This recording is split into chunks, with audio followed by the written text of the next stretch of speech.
You bought the spray, you bought the pellets, you bought the little yellow bottle that promised to end it all, and the bugs came back anyway. They always come back 2 weeks apiece. Then the holes in the leaves returned. The slime trails, the chewed stems, the aphids stacked like beads along the new growth. Meanwhile, in Japan, gardeners have been stopping these same pests for over 300 years. No spray, no pellets, no yellow bottle, just 2 cheap metals placed in the soil, left alone. Here is the claim stated plainly. Certain garden pests cannot cross a barrier made of 2 common metals. Not because the metals poison them, because of something quieter. An electrical reaction so small you cannot feel it, but a slug feels it like a live wire. The Japanese have a word for this kind of defense. They call it a barrier that works without being watched. You set it once, it protects for years. And the most surprising part comes from a farming region near Kyoto where this method was recorded in old household manuals long before anyone sold a single bottle of bug killer. That record was nearly lost. By the end of this, you will hold it.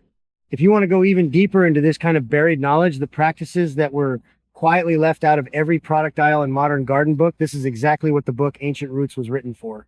It collects the home and garden methods that survived in private hands, passed down through households rather than sold in stores. Everything in this video is just one thread of what is inside. The book is linked in the description, and if what you are hearing right now is already changing how you think about your garden, the rest of it will go further. Ancient Roots. Find it in the description below. Now let me start with the part almost no one gets right. The reason your pest problem keeps coming back, you have been taught to kill the bug. That is the whole Western approach. You see the pest, you reach for the poison, you kill what you can see. It feels satisfying. It feels like action. But here is the cost of that thinking.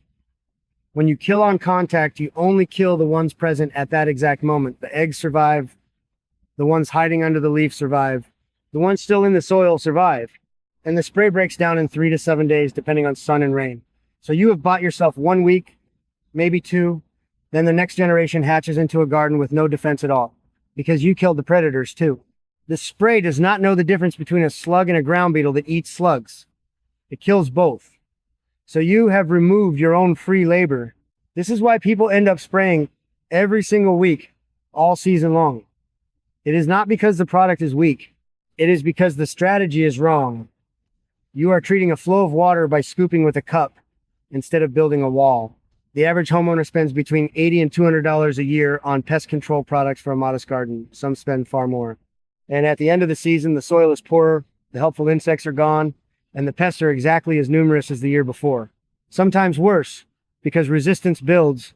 The survivors breed the next wave, and the next wave shrugs off the dose that killed their parents. So the real problem was never the bug. The real problem is that you have been buying a delay and calling it a solution. Now, here is where the Japanese approach turns the whole thing around. Instead of killing what is present, you build a line the pests will not cross. You stop the invasion at the edge. You make the garden a place certain pests simply cannot enter. And the genius of it is that the barrier does not wear out in a week.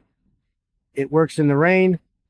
It works at night when slugs and snails do their real damage.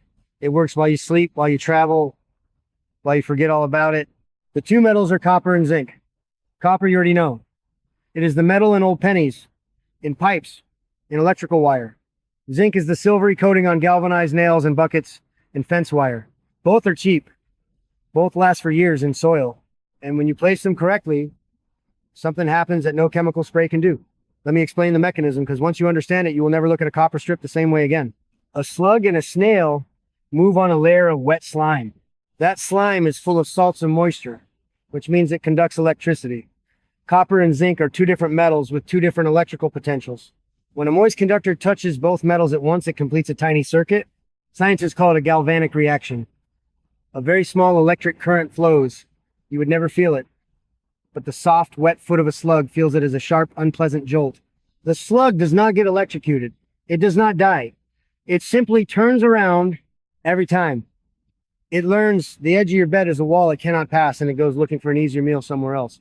This is the difference between killing and repelling. A dead slug is replaced by next week's slug. A wall is a wall every single night. Now, a single strip of copper alone gives a weak version of this effect. The metal carries a slight charge against the moisture, and that is why you see copper tape sold for plant pots. It helps. But it is mild, and over time the copper oxidizes and dulls, and the effect fades. Here is what the old Japanese growers understood that the copper tape sellers leave out. Two metals together, copper and zinc, create a far stronger and more reliable current than copper alone. The difference in potential between the two metals is what drives the reaction. One metal is a fence, two metals is an electric fence, and it costs almost nothing to set up. Let me give you the practical version, the one you can build this weekend. Take a strip of copper. It can be copper tape, a thin copper sheet, or even a row of copper wire. Take a strip of galvanized metal, which is steel coated in zinc. A galvanized flashing strip from any hardware store works perfectly. You place them parallel, close together, around the edge of your raised bed or around the base of the plants you want to protect. The slug, crossing from soil onto your barrier, touches both at once through its wet body. Circuit complete. Jolt delivered. Retreat. For pots, you wrap a band of copper near the top rim and a band of galvanized wire just below it, touching the rim. You have just built a complete defense for under $3, and it will outlast every plant you grow in that pot for the next decade. For a window box, run a copper strip along the front lip and a thin galvanized strip along the bottom edge. Slugs climb up the wall to reach a window box. They cannot complete the climb across two metals. The depth matters too. Push the lower edge of your metal an inch into the soil so nothing tunnels underneath. Leave an inch and a half standing above the surface so nothing simply reaches over. An inch under, an inch and a half above. That is the whole geometry. And here is the number that matters most. A copper and zinc barrier set up properly keeps working for 5 to 10 years. Copper does not rot. Zinc weathers slowly. Compare that to a spray that lasts 5 to 7 days. You are trading a weekly chore for a one-time afternoon. Now, before you go further, let me say something clearly about slug pellets, because the internet is full of bad advice on this one. The blue pellets, the ones in every garden center, most of them contain a compound that does kill slugs, yes, but it also draws them out to the open in large numbers and it does not break down cleanly. Pets are attracted to the pellets. Birds eat the poison slugs.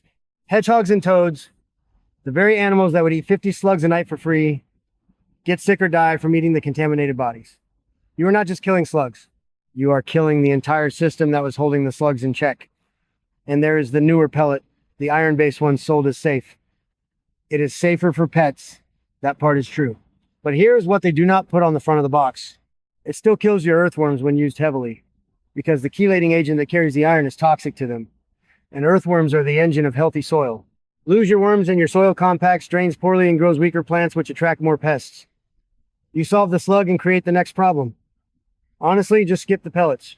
A copper and zinc barrier does the same job, without poisoning the animals that work for you for free, and without emptying the bottle every 2 weeks. Build the wall once. Let the toads and beetles handle the stragglers. Now you might be thinking this all sounds fine for someone with a big garden and a workshop full of tools. But what if you only have a balcony? A few pots by the back door? A small patch by the kitchen window? This next part is built exactly for you. In fact, small spaces are where this method shines brightest, because the smaller the area, the cheaper and faster the barrier. If all you have is a single tomato plant in a pot, you need about 2 feet of copper tape and 2 feet of galvanized wire. That is it. Wrap the copper around the upper third of the pot. Twist the galvanized wire into a loose ring just below it, touching the rim. You have just built a complete defense for under $3, and it will outlast every plant you grow in that pot for the next decade. For a window box, run a copper strip along the front lip and a thin galvanized strip along the bottom edge. Slugs climb up the wall to reach a window box. They cannot complete the climb across two metals. And here is a trick for the truly tool-free. Old copper coins and galvanized washers. Lay a tight ring of copper coins around the base of a precious seedling. Then a ring of galvanized washers just outside them, the two rings nearly touching. A slug crossing that double ring gets the same jolt as one crossing an expensive copper sheet. People in apartments have protected entire balcony gardens with a jar of old coins and a bag of washers from a junk drawer. No land, no power tools, no new purchase, just two metals and a little geometry. That is the whole secret, scaled to fit a windowsill. But let me widen this out, because copper and zinc do more than stop slugs, and this is where it gets genuinely useful for the rest of your garden. Aphids, those soft green clusters that crush the new growth and curl the leaves, they're drawn to plants that are weak and over-fertilized, plants pushing soft, sappy, nitrogen-rich growth. Here is the connection most people miss. Zinc and copper are not just barrier metals. They are trace minerals that plants need in tiny amounts to build strong cell walls and natural defenses. A plant with the right trace minerals grows firmer tissue. Firmer tissue is harder for a piercing, sucking insect to feed on. The Japanese growers near Kyoto understood in their own practical language that a strong plant is its own pesticide. They did not have the chemistry words. They had 300 years of watching which plants got eaten and which did not. A tiny amount of zinc in the soil, released slowly from a buried galvanized nail or strip, feeds the plant exactly what it needs to toughen up, not a flood, a trickle. The same barrier that repels the slug above the soil is quietly fortifying the plant below it. One setup, two jobs. This is the layered thinking that the spray and kill approach can never match, because a poison only ever does one thing and then it is gone. Now I want to take you to the source, because this is the part that was nearly buried. In the farming districts around Kyoto and into the Nara region, there were household manuals passed down through families, hand-copied records of how to run a home and a garden through the seasons. These were not published books for sale. They were private knowledge, the kind of thing a grandmother handed to a daughter. Inside them were entries on protecting vegetables from what they called the night eaters, the slugs and snails that did their damage in darkness and vanished by morning. The remedy recorded in several of these was the placement of copper and what they described as the gray metal, the zinc-coated iron that came into wider use as the country industrialized. Strips of it were set around the precious crops, the leafy greens, and the young rice seedlings in their nursery beds, where a single night of slugs could ruin a season. Now here is the part that turns this from a tip into buried knowledge. When commercial pest products arrived, this quiet practice was pushed aside almost overnight. Why would a company sell you a strip of metal that lasts 10 years when it could sell you a bottle you buy again every spring? The metal barrier was not banned. It did not need to be. It was simply left out of the new books, the new advertisements, the new garden centers. It survived only in the families that kept doing it, in the old manuals folded away in drawers, in the gardens of people too practical to pay for the same problem twice. A handful of researchers later confirmed exactly what those manuals described. Studies on slug and snail behavior found that a galvanic barrier, two dissimilar metals, repelled the animals far more reliably than a single metal alone, and that the effect held up in wet conditions where chemical barriers wash away. The science caught up to the grandmother. It usually does. So the knowledge existed. It was set aside on purpose because it could not be sold twice. A few households preserved it, and now it is in your hands this weekend for the price of a coffee. Let me give you the deeper principle at work here, because this is bigger than slugs. The Japanese have a concept that runs through their gardening, their carpentry, their entire way of maintaining a home. The idea is that the best defense is built into the structure itself, not applied on top of it from a bottle. You see it in the way traditional houses are built to breathe and resist rot without paint sealing them shut. You see it in the way a garden is shaped so that water flows where it should without machines. And you see it here, in a barrier that becomes a permanent part of the bed, working without supervision, asking nothing of you after the first afternoon. The Western habit is to react. The pest appears, you respond, you spray, you repeat. It keeps you busy and it keeps you buying. The Japanese habit is to prevent. You build a condition in which the problem cannot occur, and then you let the garden take care of itself. One approach treats your time and money as something to be spent over and over. The other treats them as something to be invested once. Build the wall once. Sleep every night after. Set the metal. Forget the bottle.